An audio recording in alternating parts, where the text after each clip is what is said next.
All right, YouTubers and people do-it-yourselfers, people stubborn enough to take on a project that, for whatever reason, you're stubborn enough to take on a project. I'm going to give you lessons of how to not tile a bathroom from a strictly non-professional. So I've never done this before. I figured it was kind of like playing with sand and building sandcastles and stuff, which it probably was. So we'll start with the first thing, which I have no idea. This is just going to be some random ass order stuff. First things first. When you're mixing your mortar, make sure you weigh it out if you're not going to do the whole bag. So the reason why I say that is I figured, I'll just lift it up, this and that and third. So I got this thin set stuff. It requires 5.75 to 6 liters or 6 quarts of water per 50-pound bag. Well, I knew I wasn't going to do a whole lot, and my little drill motor probably couldn't handle the torque from it, so I only used 25 pounds. What I thought was 25 pounds. So lesson for the mortar mix. If you're going to use a proportionate mix of your mortar, weigh the shit. So get, in my case, with the bucket,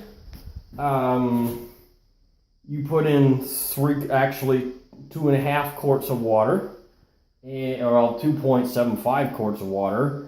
Then you weigh the bucket. Okay, then you start dumping in the mortar until you get an additional 25 pounds. Then you'll be probably right on the money. This shit right here was probably too sloppy because as soon as I stuck that tile on, I can't tell you how many times I readjusted that damn tile because it kept slopping.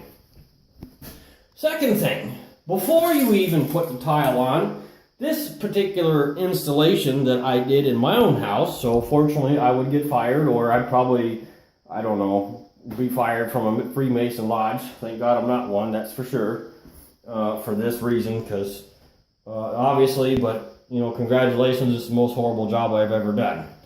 In any event, it'll hold water. But anyways, this bathtub right here, with this house built in 1964, did not have backer board behind it that we can conveniently buy at the store today.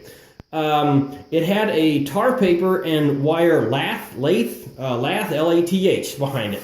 So when I busted out the old tiles, that shit was behind it, so I had to re-tar paper behind all this mess, then had to re-lath it with that little wire mesh stuff that the first set goes on there.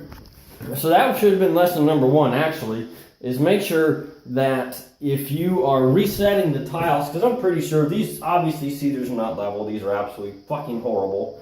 But whatever, I don't care. House is going to be rented out. I'm not living in it anymore. But at least, like I said, this is the first time I've ever done it. You know, you only can watch so many YouTube videos and read so many books, and then you actually have to find out for yourself exactly how things are. It's called life. It's called getting experience. Yes. So I learned from my mistakes this time, and next time when I do this, I will be that much smarter, just like anybody else doing something new for the first time. In any event, so I had the original blocks behind it had about 1.5 inches varying of this backer stuff, this Portland cement mix, this mud mix as they call it. So I did not put on a second layer because it was so thick. It should have been 2 layers. The first layer, the initial setting layer to harden everything up and make it stiff, and then go through with a second layer with a trowel or whatever to get it to the depths that I want it. So that way when I do apply the thin set mix, I don't have to apply so much that the shit slops from the wall. So that being said, second thing is with your tiles is my excuse that because that this tub is not square and it had some serious leaking, which is why I even did the job in the first place, because the assholes that lived in the house before me did not take care of a leak. And anyways, it had done so much damage that I had to rip all this out, redo the plumbing, mind you, and looks like somebody was drunk doing it because there was solder and stuff everywhere. Look on YouTube and you should see what good plumbing looks like. So I had to replumb that, retest it, reinstall it, But anyways, you can see how thick that is. That is ridiculously thick for thin set stuff. That should not be like that. So the other thing is too, is when you're, just like when you're plumbing, is dry fit your damn tiles to make sure you're getting it. Now, I have a tile cutter there. You see my mess. Obviously, I should have spent more time figuring this out because you see that this shit does not match. So that being said, cut your tiles, dry fit them. If you're going to be a stubborn fool like me, make sure you have a buddy with you with clean hands that can cut the tiles for you and hand the tiles or help you place them while you slap them on, so that way you're not having big gaps like this. So I'm not sure how I'm going to fix this mess. Maybe I'm just going to mortar the shit out of it. I'm not sure, which is probably not the right damn answer.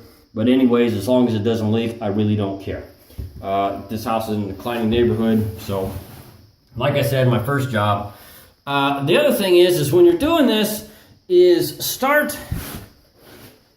with the easy side first, especially if it's your first time. You know, I did this, the shit kept drooping, so I was like, you know what, the hell with it, let's go to the other side, which I'm not really sure I thought that, really thought that through. So that being said, you can see that is seriously freaking crooked.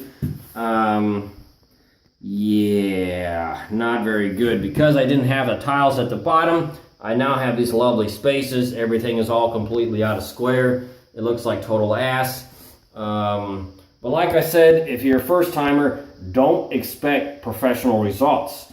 Because you're not a professional. You don't do this every day for a living. And anyways, I may or may not have someone come tear all this out and redo it for me. I don't know. It really depends. But like I said, as long as it keeps the water out and stuff like that, I mean, it's going to be watertight. That's for sure. Because I was taking so long to do what should have been probably an hour-long job, maybe 30 minutes. I don't know how long this shit's supposed to take. I had just started slapping the mortar all along the wall here, sitting there fuming and fussing, trying to figure out why the shit was drooping. And in the meantime, the shit started setting up. So that's probably why I came back and started doing this side. It's like, well, let's try this easy stuff first. And then I started from the bottom and worked your way up. So that's another lesson. Start from the bottom and work the way up. As you see, like I said, because I did not cut the tile spacers out into the right length, I ended up with this shit. So that's the first thing. Like I said, talking about plumbing and dry fitting, cut all of your tile pieces out first, dry fit them, and if you have to lay them on the floor one by one with their matching pieces to match all this stuff, then so be it. Clearly I didn't think of this shit until now, but anyways, yeah. So let's recap the lesson here. Make sure you dry fit everything, make sure it's properly flattened out. Make sure that you have the correct spacings. If you have a mud wall like I do in this 1964 built ghetto ass house, that you bring it out to the depth to where the mortar shouldn't be any more than, I guess, what is it, half an inch thick, maybe a quarter-inch thick from the wall. So bring the mud out to where it's about a half inch away from the tile that you're going to be setting the new tiles up to.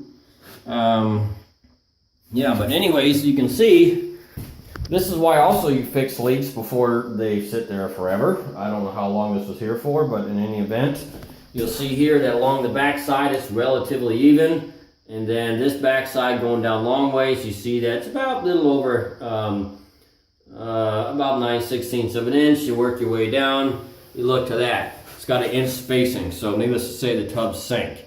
But before I did all this, I had a nice lovely hole here too, which I had to go under the house and repatch everything. So, like I said, I told myself, congratulations, this is the most horrible job I've ever done. But given that this is my first time ever doing anything like this, I don't feel all that bad. And like I said, I did it by myself, probably not a good idea. So, let that be lesson 2. If you're seriously going to do this and you want reasonable looking results and not have to worry about having shifty ass tiles and stuff like that, get somebody with you, a mentor that knows what the hell they're doing, knows what the hell they're talking about. and is willing to get their hands dirty, because you can see that this is an absolute mess. Man. Anyways, like I said, real results, real things. Take it as you want.